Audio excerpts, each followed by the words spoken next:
Daily time table क्या होना चाहिए एक नीट एस्पिरेंट का, जिससे उनका सिटिंग हैबिट्स इंक्रीज हो जाए, जिससे मेमोरी पावर इम्प्रूव हो जाए, जिससे कंसंट्रेशन पावर इम्प्रूव हो जाए और आप नीट में अच्छा स्कोर करें।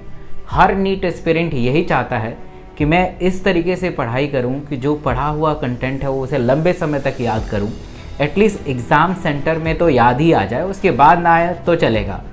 तो ये वीडियो आपके लिए बनी है जिससे आपको फैक्चुअल चीज़ों के बारे में पता चलेगा और वाकई आप अगर इस हिसाब से पढ़ लेते हैं तो आपका मेमोरी पावर बढ़ेगा, कंसंट्रेशन पावर बढ़ेगा, सिटिंग हैबिट्स बढ़ जाएगी और इन सब को बढ़ते हुए देखते हुए आपके मार्क्स भी बढ़ जाएंगे।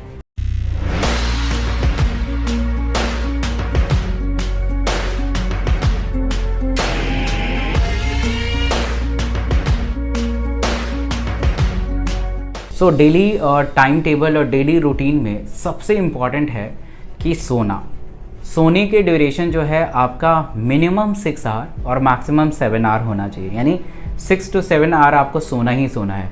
बहुत बार ऐसा देखा गया है कि अगर आप नीट की प्रिपरेशन करते हैं तो लास्ट में आते आते आप अपने स्लीप को कम करने लगते हैं और इससे आपकी मेमोरी पे बहुत गंदा इफेक्ट पड़ता है। आप पढ़ तो लेते हैं बट उसे रिटेन नहीं कर पाते हैं, उसे रिवाइज़ करने में प्रॉब्लम होता है। जब रिवाइज़ करते हैं तो आपको लगता है कि अरे फिर से वही कंटेंट आ रहा है। तो इसलिए आप 24 घंटे में 6 घंटा या 7 घंटा सोने में निकालिए और 1 घंटा आपको जो है एक्सरसाइज को देना है। अब इस 1 घंटे को बाइफरकेट करते हैं। 30 मिनट आपको दौड़ना है, मतलब ऐसा एक्सरसाइज जिससे आपका ब्लड सर्कुलेशन बढ़े, जैसे दौड़ सकते हैं या मतलब कि दौड़ना बेस्ट है। आप किसी जिम में मत ज्वाइन करिएगा क्योंकि वहाँ मसल बिल्ड होल्ड करना होता है, तो आप सिर्फ दौड़ सकते हैं। तो दौड़िए 30 मिनट तक, जिससे आपका पूरी बॉडी फिट रहे, आप फिट रहेंगे, स्वस्थ रहेंगे तो आपका पढ़ाई में मन लगेगा, आप कभी बीमार नहीं पड़ेंगे, तो ऐसे ही आप बेहतर कर पाएंगे। तो 30 मिनट आपको एक्सरसाइज करना है।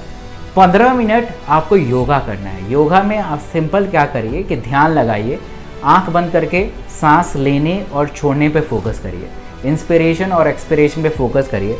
अब हम क्या करते हैं कि जो भी चीज़ हम काम करते हैं, चाहे हम पढ़ते हैं या कुछ देखते हैं, तो हमारे दिमाग में बहुत सारे अननेसेसरी थॉट्स का आगमन आता है। बहुत सारे थॉट्स आते रहते हैं, जाते रहते हैं, है ना। इनफ्लक्स और आउटफ्लक्स होता रहता है, इन और आउट होता रहता है। उस समय जब आप 15 मिनट एक प्रक्रिया को कर रहे हैं, तो जैसे मिरर होता है ना, आपने बचपन में किया होगा कि सूरज की रोशनी आती है, उस मिरर से रिफ्लेक्ट हो गए किसी को रोशनी दिखाते हो, उसके मुंह पे दिखाते हो।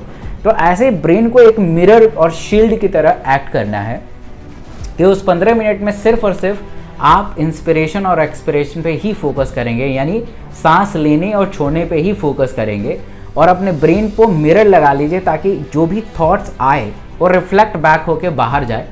सिंपली ब्रेन को ये करिए कि यार 15 मिनट की बात है ना, मुझे बस इस पे फोकस करना है और इस समय मैं 15 मिनट में कोई भी थॉट्स को मैं अंदर नहीं लेना चाहता हूँ। अगर ऐसा आप ब्रेन को धीरे धीरे ट्रेन करने लगेंगे तो आप देखेंगे कि 1 महीने में आप उस 15 मिनट में वाकई अपने थॉट्स को कंट्रोल कर पाएंगे। जो भी इंफॉर्मेशन आपके ब्रेन में आ रहा है, जो भी अननेसेसरी थॉट्स आ रहे हैं, उसको वाकई आप रोक पाएंगे।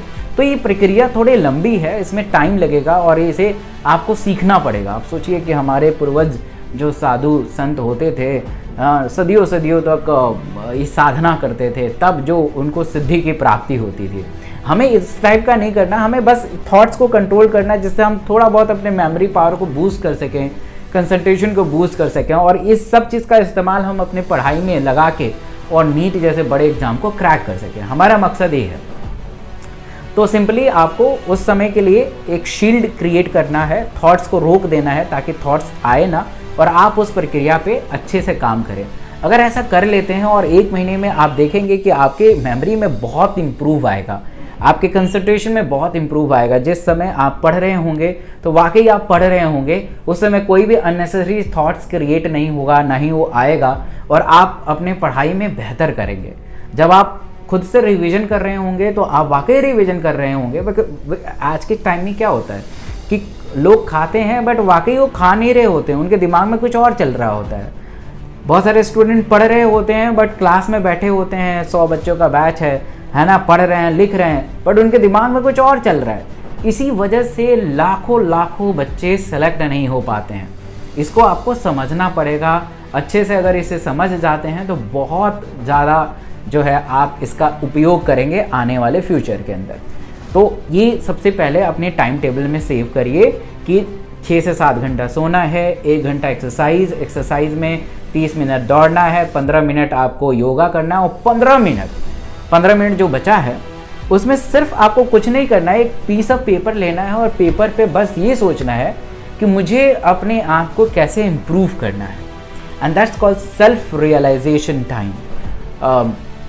बहुत बुक पढ़ने के बाद मुझे पता चला है कि अगर आप सिर्फ दिन के 24 घंटे में 15 मिनट अगर आप ये दे देते हैं, अपने आप को रियलाइज़ करने का टाइम दे देते हैं, तो आप देखेंगे कि कुछ सालों में आपके अंदर बहुत ड्रास्टिकली इम्प्रूवमेंट आएगा और वाकई आप इम्प्रूव हो जाएंगे। हमारा मेन मकसद है हम अपने मार्क्स को इम्प्रूव करना। तो आप ये सोच सकते हैं कि मुझे कैसे पढ़ना चाहिए, क्या करना चाहिए, कैसे करना चाहिए, ये सोचिए। मैं कहाँ हूँ इस वक्त, मैंने कितने कोर्स को कंप्लीट किया, कितना बाकी है, मेरा पिछले साल क्या वीक था, इस साल वाकई मैं वैसा ही कर रहा हूँ जो पिछले साल किया था। अगर वैसा कर रहा हूँ तो मेरा सिलेक्शन नहीं होगा, मुझे कुछ और करना पड़ेगा एक्स्ट्रा। समझ पा रहे हैं? ये अपने आप को सोचना पड़ेगा, उस 15 मिनट में सोचना है, ताकि हम उस दिन को जिस दिन आप कर रहे हैं उस दिन को बेहतर बना सकें। और ध्यान रखिएगा, एक एक दिन बेहतर बन के तब जाकर रिजल्ट आपका बेहतर बनेगा। तो ऐसा अगर आप करेंगे तो वाकई आप बहुत अच्छा करेंगे। नो डाउट आपके डेली टाइम टेबल में रिवीजन का स्थान बहुत उम्दा होना चाहिए, ज़्यादा होना चाहिए। पढ़ाई की शुरुआत आपके रिवीजन से ही होनी चाहिए। जो भी आपने पिछले दिन पढ़ा है उसको रिवाइज़ करिए, तभी नया पढ़िए। अगले दिन भी आप रिवाइज़ करें, रिवीजन का स्थान बहुत ज़रूरी है। एक चीज़ और ध्यान रखिए कि जब भी आप पढ़ाई करें तो कोशिश करें कि थोड़ा कंसंट्रेटेड होकर पढ़ें, ध्यान से पढ़ें। उस समय कोई भी थॉट्स हमारे ब्रेन के अंदर ना आए। अगर अभी से ही थोड़ा थोड़ा ध्यान अगर लगा देंगे तो आप बहुत अपने आप में बहुत इम्प्रूव करेंगे। तो ये मेरे तरफ से एक डेली हैबिट्स है, डेली रूटीन है, जिसे आप अपना के बहुत अच्छा कर सकते हैं। पहली बार इस चैनल पे आए हैं तो इस चैनल को ज़रूर सब्सक्राइब करिएगा, बेल आइकन को दबा के, और इसे नोटिफिकेशन को ऑन कर लीजिए ताकि ऐसे मोटिवेशनल और स्ट्रैटेजी वीडियो आपको मिले और आप अपने एग्ज़ाम में बहुत अच्छा करें। Thank you.